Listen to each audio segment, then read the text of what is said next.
is a good candidate to replace carbon graphite because of its high electrochemical specific capacity, close to 3,600 milliampere per gram, corresponding to the formation of stable alloy at room temperature that contains 3.75 lithium for 1 silicon. However, silicon does not give results to the height of hopes because of a drastic volume expansion during lithiation and delithiation process, and this expansion leads to the pulverization of silicon with the loss of mechanical strength and electrical contact. The consequence is a poor cyclability. To overcome what is called cracking, a strategy consists in controlling the morphology of silicon by the use of silicon nanowires. This idea has emerged at the same time in our group and in the QUIZ team at Stanford University 7 years ago. As you can see here, silicon nanowires are directly produced onto the current collector, and then they overcome and then they all participate to the capacity with an efficient charge transfer. And with such an architecture, silicon can relax the strain and then overcome the problem of pulverization. Note moreover that in such electrode there is no binder and no additive.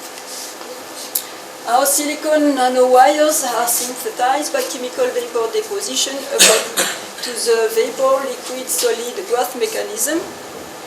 In the first stage, a gold film is deposited at the surface of the collector by pulverization, and under heating effect, gold film cracks and form droplets. Then a silicon-bearing gas is allowed to flow over these droplets, and as the substrate is heated at a temperature above the eutectic temperature, silicon adsorbs and alloy. As the silicon-bearing gas flow is maintained, silicon still precipitates and the nanowire grows in length. Here are typical same images of our samples. You can roughly observe that silicon nanowires are uniformly distributed at the surface of the electrode without any preferential orientation. And according to the experimental growth parameters, diameters can reach values of few hundreds of nanometers. In addition to the nickel substrate peaks, the X-ray diffractogram exhibits peak characteristic of crystalline silicon, and the good crystallinity of silicon is confirmed by Raman spectrometry with a well-defined and symmetric peak. I now show you the typical shape of charge-discharge curves. In reduction, there are two different plateaus. During the first reduction, a single one at 100 millivolts that corresponds to lithiation of crystalline silicon, and in the second cycles and following cycles, a second plateau at 200 millivolts that correspond to lithiation of amorphous silicon. In oxidation, there is a single one that corresponds to the lithiation process that gives back amorphous silicon and lithium. Whatever the experimental growth conditions, capacity in reduction is about a few thousandths of milliampere per gram. During the reverse scan, a capacity close to the theoretical one is achieved, and a part of irreversibility is present due probably to the formation of the solid electrolyte interface. The cyclability of such sample has been demonstrated. Then we aim at optimizing the electrochemical performance of our samples. For that, we decided to play with the experimental growth parameters. They are all fixed at the value I specified here, except the catalyst thicknesses that we decided to be variable. In our case, catalyst is gold, and during the early stage of the process, the gold film cracks and forms droplets, and silicon nucleate and grow under these droplets. Then we believe that we can monitor the distribution in diameters by the control of the initial thickness of the gold catalyst. That's why we have deposited 3 different thicknesses.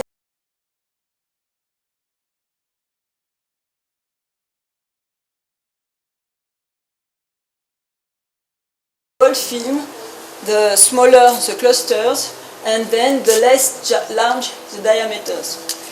To be more explicit, we have reported on this histogram the evolution of the capacity, the cumulative weight of silicon in the electrode as a function of the silicon nanowires diameters.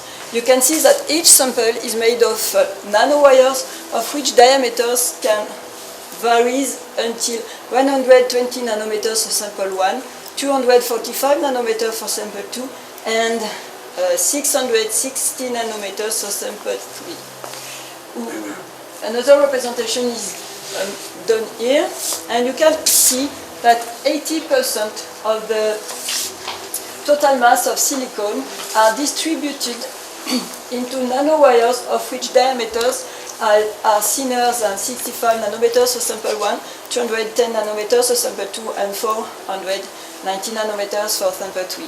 Clearly, we have demonstrated that the distribution in diameters of silicon nanowires can be tuned by playing with the initial thickness of the God field. We have tested the electrochemical performances of the 3 samples, and we have demonstrated that the thinnest one gives the best results. Here we have reported the evolution of the capacity and the efficiency upon cycling when recorded at 1.3 C.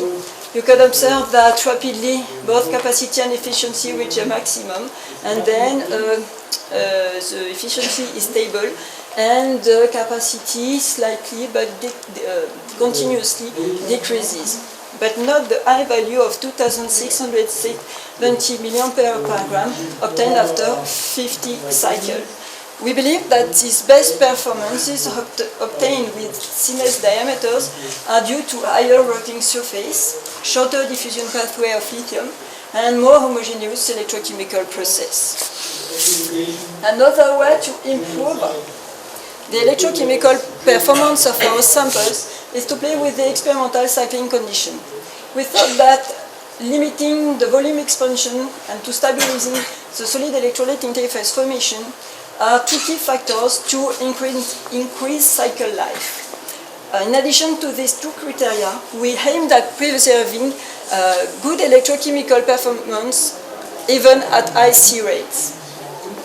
To achieve these objectives, we use different experimental cycling conditions, different combination of carbonates as solvent. We use or not additive in the electrolyte, and we decided to limit process in lithiation or in delithiation by the control of either capacity of potential cutoff. The different strategies are presented here. In a black curve, you can see a classic cycle limited in both reduction and oxidation by potential, 20 millivolt in reduction and 2 volt in oxidation. In the 3 other strategies, one step is limited by the capacity, while the other one is limited by the potential. This is the last one in red that gives the best performances. In this strategy, the reduction step is limited by the capacity fixed at 900 mA per gram, and the oxidation step is limited in potential at a lower value of 0.8 volt. With these experimental conditions, in addition with others presented here, we have obtained, with a C rate of 1C, no evolution of the cycle until cycle 2000. These are unmatched performances to date with simple silicon nanowires. Another way to improve the electrochemical performances of silicon is to consider original architecture that can combine benefits of both silicon with high specific storage capacity and carbon with its good electrical conductivity. In this context, we imagined vertically aligned carbon nanotubes directly grown at the surface of the current collector, which can be decorated with amorphous silicon nanoparticles. Such an architecture is presented here. You can see a carpet of oriented carbon nanotubes with a height of 10 micrometers. The diameter is about 10 nanometers. And you can see that each carbon nanotube is covered by well-defined silicon nanoparticles. The energy filtered TEM images show the carbon in red, silicon in blue distribution and confirms the nature of the hybrid structure. The electrochemical performance of such sample has been evaluated at IC rate. For a complete discharge in a complete discharge in 45 minutes, capacity is about 3000 mAh per gram, and it decreases until 800 mAh per gram for a complete discharge in 4 minutes. Note, moreover, that the material is not impacted by IC rate. The cyclability is presented here, recorded at 10C, very high C rate. The capacity is stable over more than 40 cycles at 1200 mAh per gram, and after it slowly decreases, but is still about 860 mAh per gram after 100 cycles.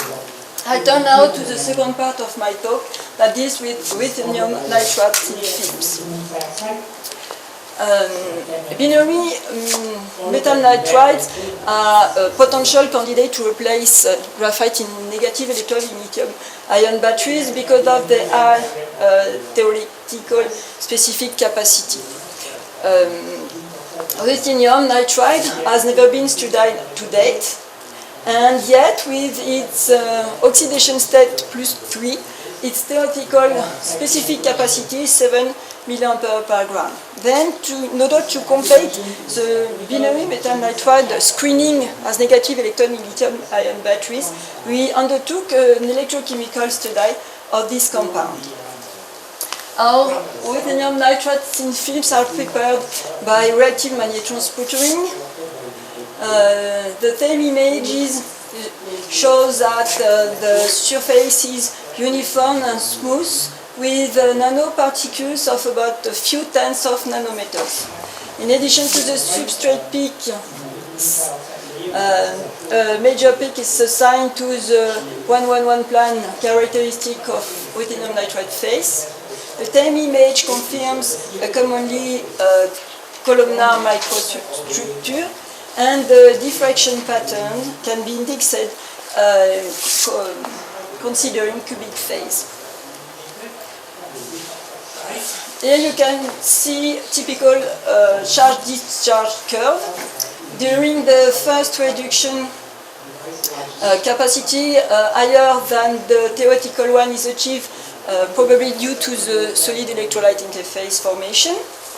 During the reverse oxidation, capacity of 570 mAh per gram is achieved.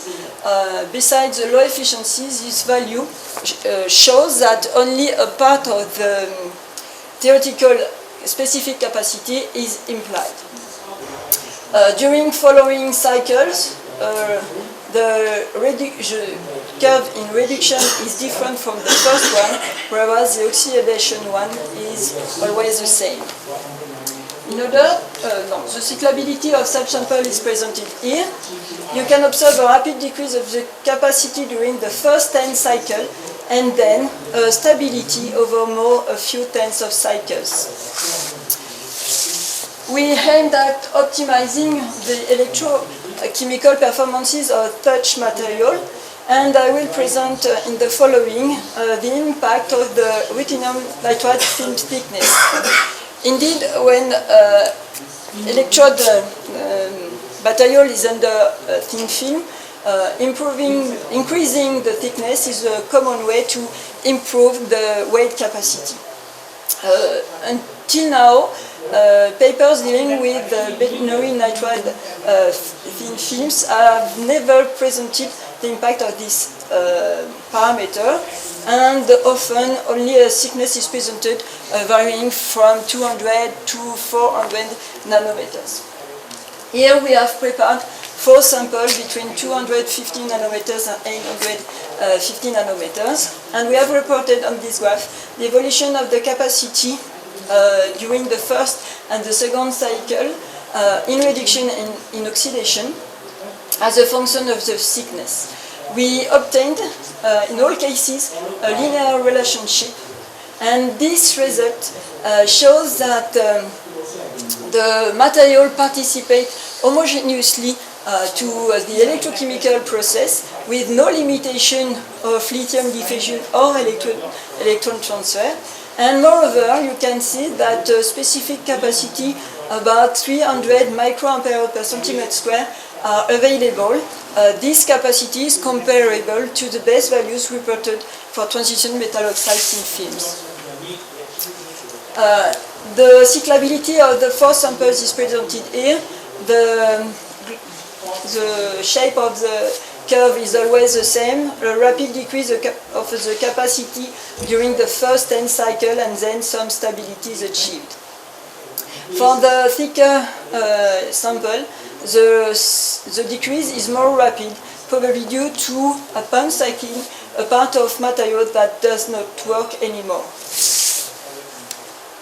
As we did for silicon, we aimed at optimizing the electrochemical performances by the use of different experimental cycling conditions.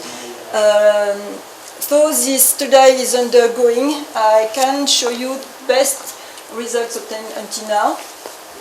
As precised here, and with a C rate of 5C, we obtained a rapid decrease of the capacity and then a stability over a few hundred cycles at 300 milliampere per gram. In the same time, we have a look to the mechanism. Here are presented different characterization of a fully discharged sample down to 20 millivolts. You can see a same image that is totally similar to the as deposited sample. The evolution of the X-ray diffractograms show progressive disappearance of ruthenium nitride, while metallic ruthenium as nanograin appear. For the fully charged sample up to 3 volts, you can see that the surface is completely different from the as deposited sample. This is in accordance with the different shape of the discharge curve between the first and the following cycles mentioned above. These analyses are required to obtain more information about the composition of our electrode, and we showed that the electrode is made of a mixture of ruthenium nitride and metallic ruthenium, both of them being nanograins. Then, all these statements are summarized here. During the first reduction, we observed the reduction of the ruthenium on the nitride. It leads to ruthenium metallic as nanograins. During the consecutive oxidation, ruthenium is still present after oxidation. That proves that the reaction is not total and explains the decrease of the capacity upon cycling during the first cycles. And we have demonstrated that the formatting of the electrode is necessary during the first cycle. All these statements are in accordance with conversion mechanism already mentioned for the other binary metal nitride. Thank you for your attention.